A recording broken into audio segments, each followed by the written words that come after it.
early on, and again, he's failing to yield at this point with the CHP. The Baldwin Park CHP is in pursuit at this point, has taken over the pursuit, and it's continuing here westbound on the 210. No sign of him slowing down. I'm looking up ahead at traffic. Traffic is pretty medium to light out here. It's flowing very good. There's no traffic to speak of ahead of him as far as congestion, but again, this guy is, there he is. You can see him swinging his hand there at vehicles as he's passing by. Very strange activity here. There he is again. Oh, and it looks like he threw something or maybe lost something off his hand. He hit maybe that vehicle with his wrist. It looks like maybe his watch has gone, actually hit that vehicle when he swung his hand at it. So a little retribution there on this guy as he's swinging. There he goes, punching the cars. That's what he's doing. He's punching the vehicles as he's passing. Very dangerous for the driver here on this motorcycle, but also, you know, for the people that are driving next to him, unknown to what's going on. All of a sudden, some guy on a motorcycle comes up and punches your car. There he is, shaking his hands like as if he maybe hurt himself. But again, I mean, this is self-inflicted punishment here, you know, to say the least, Sandra. Yeah, this is just a little bit crazy, Gil. It looks like, as you said, he's punching the cars, but then it looked like he was like playing the drums or something. Yeah, possibly. Now he looks like he's grabbing his chest a little bit there. You know, definitely strange activity in a pursuit. We've actually never seen something quite like this out of a motorcyclist in a pursuit. Yeah, there he's using the diamond lane to pass there, the carpool lane, and just riding that line. Again, the CHP I'm going to pull out and show you. Here he is approaching this truck here. Look at that. He came very, very close to that truck. I'm not sure what he was intending to do there, but, you know, very strange activity to say the least. I'm going to zoom out here and show you the police. Now, it looks like he's slowing down a little bit here now. There's the CHP directly behind him. He slowed down a bit. They're talking about the fact that he did slow down. It looks like possibly he may have hurt himself pretty badly with that left hand and his watch when he punched that truck. You have to believe that it's very yep. dangerous when you're hitting anything at 80 miles an hour. Absolutely, Sandra. We're now in the Monrovia area here on the 210, continuing 210 westbound. Again, high-speed chase here of this motorcycle coming out of the San Bernardino area. Again, this rider being very reckless. At one point, the CHP was reporting that he was doing tricks on the motorcycle during the pursuit. And again, reports of him hitting cars with his helmet. Now we've seen him actually punching cars. That looks like it has caused him some great pain there with that left hand. He's not really using it a whole lot. It's possible that he may have broken that hand. He's not able to use it. You can see something dangling from his wrist there. It looks like possibly a watch. That when he passed that vehicle and punched that vehicle, it looked like he may have caught it on the side mirror of that car. But that's what caused the injury to this driver here. But he's not really giving up. I mean, that's not enough to stop this guy. He's going to continue on. He's got that that right hand on the throttle.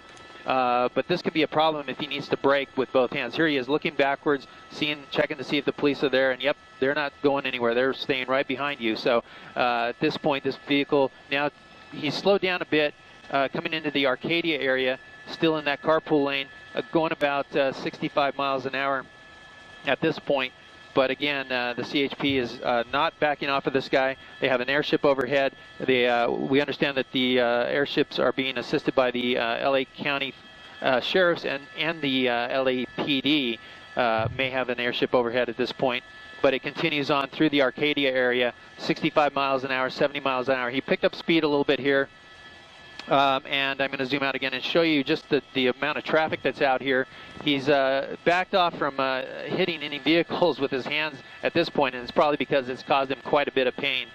But Sandra, as you can see there, the traffic is still flowing, coming into the Pasadena area very soon here. So he's staying in that car we were hearing, and continuing his pursuit here about 70, 80 miles an hour now. We saw him slow down for a time and speed up, so he's staying in that carpool lane. Now, one of the problems with the motorcycle pursuit is the CHP really can't do a pit maneuver on this without seriously, injuring the driver here. And also, spike strips may not be called for because of the nature of the vehicle here. So, CHP having a bit of a difficult time. They're hoping that this guy will come to his senses and pull over. Now, look at him. He's signaling with his hands. He's putting one hand up. We don't know what that means. That's the hand that he injured. He may be having some quite a bit of pain. He's holding his chest there, and putting his hand up, almost looking like he's wanting to pass out there. His head dipping down. Now he's weaving a little bit in and out of the lanes. We don't know if he's playing this up, if he's just doing what he was doing earlier. We see him weaving there, but again, a very dangerous situation, not only for this driver, but for all the other drivers that are out here. You know, this guy, we haven't seen him actually hit the cars with the helmet. I think that activity is going to stop at this point because I think he is realizing that he's in pain due to his own doing there. But again, this pursuit continuing here through the Eagle Rock area, approaching now the 2 freeway into the Glendale area. Looking up at the helicopters there, you can see him take a glance up at us to see what's going on. But again, they have airships overhead. We haven't seen super excess speeds that we see in other motorcycle chases that can, you know, exceed 100 miles an hour or so. We haven't seen this from this guy at this point. We're hearing that at most he was doing about 80 miles an hour, 90 maybe at most. But again, the CHP just staying on it through the approaching the Glendale area now at this point. The speed's about, he's slowed down a little bit now, about 70 miles an hour. But again, he's having difficulty with that left hand. You see him put it on the handlebars there. And, you know, he may have an issue with braking with that hand if he can, you know, squeeze that brake or not with that left hand. So Lena and Sylvia, very interesting pursuit taking place out here. Started in the San Bernardino area, and here he is looking back at police officers. And he's making gestures to the officers there. I'm going to pull out and show you. Yeah, he's very agitated with those officers, you know, being very defiant, and just kind of looking back and forth, weaving back and forth on the freeway. I'm going to try to get. Oh, look at this. He's crossing all lanes. Go ahead. Oh, no, I was just reacting. Gil, go ahead. He just went all the way across 3 lanes. He was barely looking. He didn't seem to have his eyes on the road at all there. Yeah, exactly. But the thing is, I'm going to pull out and show you, the CHP has started a traffic break. They've stopped all traffic from passing the vehicle. You can see some cars coming on the on-ramp here. And looking ahead here, the freeway traffic still is medium to light, but now he's past that 2 freeway. He's approaching now the 5 interchange, so this is the 134 he's on right now. We'll be approaching the 5 freeway here in just a few minutes, going through the Glendale area. But again, just being very agitated, defiant with the officers, very aggravated, but you know, continuing on despite his pain, despite the pain he inflicted on himself by punching those cars. Still northbound on that 170 freeway, and a dangerous move there as he proceeded off the off-ramp there. Now he's looking at him. He's looking at his hand like he's in pain. That move must have caused him some pain there, going through, probably having to brake. You know, he had to slow down a bit there, maybe squeezing that wrist. Was painful for him, but again, a very sketchy move there as he exited the freeway last minute and then jumping right back on the freeway. You can see him, definitely he's got some pain. Look at him switching his hand here.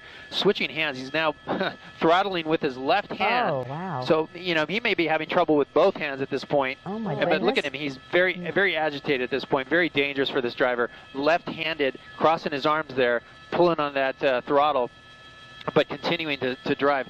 And look at that. I mean, now he's switching back over to a normal position with his hands. But, you know, very dangerous situation for this driver, this motorcycle. He's definitely in some pain. And, you know, it just boggles the mind why he wouldn't just pull over and give it up. Yeah, and you can easily understand how at that rate of speed, by reaching out and even putting his hand in the way of another car as he's passing, allowing the other car to smack him in the hand and in the wrist, that he could have broken a bone. He could have broken several bones. He looks like he's having a really rough time just handling the bike down there, Gil. Oh, yeah, definitely. He's definitely in some pain, serious pain here. But he continues on. You know, look at him. I mean, I mean, maybe he's playing this up for us. I don't know. But certainly when he hit that vehicle with his left hand, it definitely broke his watch. So you can imagine at the speeds he was traveling at the time, about 80 miles an hour, hitting someone's mirror like that, or the vehicle at the very least, he almost is looks going like to do he's some crying. major damage. Yeah. Yeah, exactly. Yeah, you got to wonder. Bowing down his head. You got to wonder. I mean, like you said, this could be simply some drama, you know, created by someone who knows that he's being followed and wants to play it up. But it also could easily be someone who is in a great deal of pain. You know, sometimes when you injure yourself, it doesn't really kick in. The shock at first kind of masks the pain, and then after a while, you really begin to feel it. And that might be. It could well be what we're seeing right now. He could have easily injured himself very seriously. Oh, and this is very dangerous here. You know, he's picked up speed here really fast. He's approaching traffic on the 170 coming up to Roscoe. The traffic is always heavy here. There's a new bridge that they built here, commuter lanes here to get on that 5 freeway. We can see out the window that the traffic is backed up. You can see him passing cars. He's starting to slow down, shaking his wrist there, but very dangerous approaching the traffic. He speeds up. You know, it really speaks to this guy's mental status. I mean, thinking about, you know, just the cars changing lanes. Look at that, real close to that motorcycle. Almost hit him. Almost hit that fellow motorcyclist there. You know, the question is, how can he control this motorcycle any further in all this pain? Yeah, Gil, thank you. Let's go to the phone right now. We have Officer Vince Ramirez with the CHP. And Officer Ramirez, can you tell us, you've got some motorcycle units behind this guy, right? That is correct. It looks like we have a couple of motorcycle units behind this vehicle. Again, you know, each of these pursuits is different.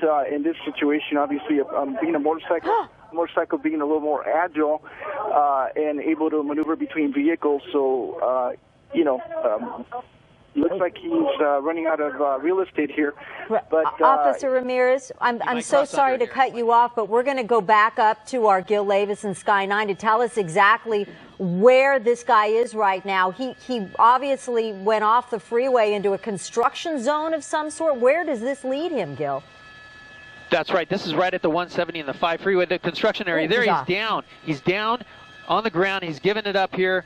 He didn't have anywhere to go at this point. The 5 freeway is just in front of him, and you can see he's just in agony there. But he went off into the construction area on that 170. There's officers with the guns drawn, both motor officers there with the gun drawn. They're talking to him at this point. They're seeing if he's going to resist or not, but he's not moving. And there he's not complying with the officers. They want him to lay down, lay flat. And that's what he's done now. They've had to make him get into that position because he's not responding. There they go. The officer's doing a great job here putting the cuffs on him. But this pursuit is over in a very dangerous spot. This motorcyclist had nowhere to go as he got into that construction zone right there in the midst of the 170 and the 5 interchange here near Pacoima.